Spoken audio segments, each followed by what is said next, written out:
Hello everyone, welcome back to my channel. চলে এলাম বেশ কিছুদিন পর ব্লগ ভিডিও নিয়ে। আজকে নিয়ে এসেছি ষষ্ঠীর ব্লগ। তো তোমরা সবাই কেমন আছো? আমরা বেশ ভালো রয়েছি।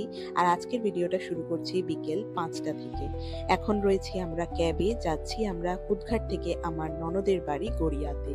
ননদের বাড়ি গড়িয়াতে যাওয়ার কারণ হলো, 1 নম্বর, সেখানে অনেক দিন পর আমাদের দেখা করার একটা সুযোগ পেয়েছি। তো ভাবলাম একটু দেখা করে আসি, যেহেতু এখানে এলেই আমি ননদের বাড়িতে যাই ভাগ্নির সাথে, জামাইবাবুর সাথে আর দিদির সাথে দেখা করতে।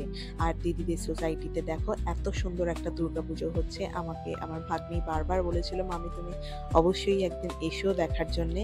তো সুযোগ পাওয়া মাত্রই আমরা আজকে চলে এসেছি এখানে। ভিডিওর শেষে রয়েছে এইখানের চমক, মানে দুর্গাপুজোর ক্লিপিং গুলো। তো চলো আমরা এখন ওপরে চলে এসেছি, দেখিনি যে জিদান বাবু কি কি দুষ্টুমি করছে। জিদানকে তো পেয়ে পিসে মশাই আর দিদিভাই ভীষণ খুশি। আর নতুন নতুন গিফটস পাওয়া শুরু হয়ে গেছে, পুজো স্পেশাল গিফটস। দেখো, ও নতুন নতুন খেলনা যেমন পাচ্ছে, তার সাথে ভাগ্নি আমাকে একটা ভীষণ সুন্দর জুয়েলারি সেটও গিফট করেছে। আর ননদ আমাকে একটা ভীষণ সুন্দর শাড়িও গিফট করেছে। সেটা ভিডিওর এন্ডে তোমাদেরকে আমি দেখাবো। আর এখানে দেখো, এখন যে গিফট র্যাপটা খোলা হচ্ছে সেটার মধ্যে রয়েছে জিদান বাবুর জন্য খেলনা। সেই জন্য ভীষণ এক্সাইটেডও। দেখো কত খুশি হয়েছে ও এই খেলনাটা পেয়ে। এখানে আসলে নতুন নতুন খেলনা তো পাওয়াই যায়, তার সাথে সাথে পিসির আদর, পিসে মশাইয়ের আদর, আরো কয়েকজন রয়েছে, মানে দিদি ভাই, আরো একটা পিসি রয়েছে, তার আদর, প্রত্যেকের আদর ওর পাওনা থাকে, সেগুলো নিতেই ও ছুটে চলে আসে। আর একদম ওকে বলতেও হয় না যে এই বাড়ির কোথায় কি রয়েছে, প্রত্যেকটা কোনা কোনা ওর চেনা রয়েছে, যেহেতু খুব ছোট বয়স থেকে ও এখানে এসে বেশ কয়েকদিন থেকেছিল। সে কারণে এটা ওর নিজের বাড়ির মতনই মনে হয়। আর এই সুন্দর জুয়েলারি সেটটা পুজোতে আমার ভাগ্নি আমাকে গিফট করলো। ভীষণ প্রিটি হয়েছে, যেটা আমি আগামীকালই পরবো ঠিক করে নিয়েছিলাম। ভীষণ মানে ট্রেন্ডিং বলা যায়।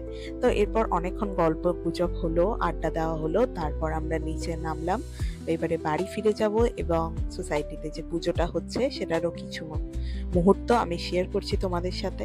এখানে দুর্গাপুজো হবে আজকে, যেহেতু ষষ্ঠী, সকালবেলায় বোধন নিশ্চয়ই হয়ে গেছে, এখন সন্ধেবেলায়। আর দেখো এখানে কত সুন্দর করে সাজিয়েছে প্রদীপের একটা থালা, আর মা দুর্গার মূর্তিটা ভীষণ সুন্দর। আর পেছনে লাল ব্যাকগ্রাউন্ডের ওপর এরকম ডাকের সাজের মতন সাজানো দুর্গা মাকে দেখতে অপূর্ব সুন্দর লাগছে। ভীষণ সুন্দর একটা সন্ধ্যাবেলা আজকে কাটালাম সবার সাথে গল্প গুজব আড্ডা দিয়ে। আর এত সুন্দর আলো ঝলমলে সোসাইটিটা দেখে মনে এবারে পুজোর ফিলিংটা কিন্তু জেগে উঠেছে। ধীরে ধীরে আমরা এখান থেকে বেরিয়ে যাব এবারে বাড়ির দিকে, মানে আমার বাপের বাড়ির দিকে, কারণ জিদানের ফিডিং টাইম হয়ে গেছে, আর দেরি করা যাবে না। রাস্তায় তো অনেক ট্রাফিকও পাবো এখান থেকে যেতে, কারণ বড় বড় দুর্গা পুজোগুলো এখানে রাস্তার মধ্যে হয়। এই রুটটা, মানে যে রুটটা দিয়ে আমি যাব সেই রুটটায় পড়বে। তো বেশি রাত আমরা করলাম না, যতক্ষণ আমি ক্যাব পেয়ে যাব বা ট্রাফিকটা অতটা পাবো না সেরকম বুঝে ক্যাব বুক করে নিয়েছি। এবার চলে এসছে যাওয়ার সময়। তো এন্ড মোমেন্টে কিছুটা গল্প আড্ডা আর একটুখানি পুজোর ভাইবটা আমি নিয়ে নিলাম। আর এখান থেকে বেরোতে গিয়ে দেখি সামনে হচ্ছে গিয়ে সাংস্কৃতিক অনুষ্ঠান শুরু। তো এই অনুষ্ঠান আজকে শুরু হয়েছে, হয়তো প্রত্যেকটা দিনই কিছু না কিছু অনুষ্ঠান হবে, এবং আমাদের বাড়িতে যারা রয়েছে এখানে থাকে তারা পার্টিসিপেটও করে, তারা ভীষণ এনজয় করে এই দুর্গাপুজোটা। আর এখন দিদি ভাইয়ের কোলে চেপে লাস্ট টাইমে ও আদর খেয়ে নিল। বসে পড়লাম আমরা ক্যাবে, বেরিয়ে পড়লাম বাড়ির দিকে। যেহেতু এটা গড়িয়া সাইডে ছিল, তো এখানের দুর্গাপুজোগুলো দেখেছো তোমরা, ভীষণ ফেমাস হয়। নবদুর্গা, মিতালি সংঘ, আরো অনেক বড় বড় পুজো হয় এই গড়িয়াতে। এবং তারপরে যেতেই শুরু হয়ে যায় নাকতলা উদয়ন সংঘ থেকে শুরু করে আরো বড় বড় যে পুজোগুলো হয় নেতাজি নগরে।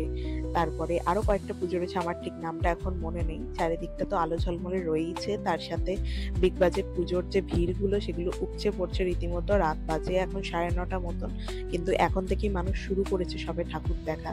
এখন তো সন্ধেই বলা চলে, ষষ্ঠীর সন্ধে বাজে, সন্ধে 6:30 এরকম মনে হচ্ছে, কিন্তু আসলে বাজে রাত 9:30।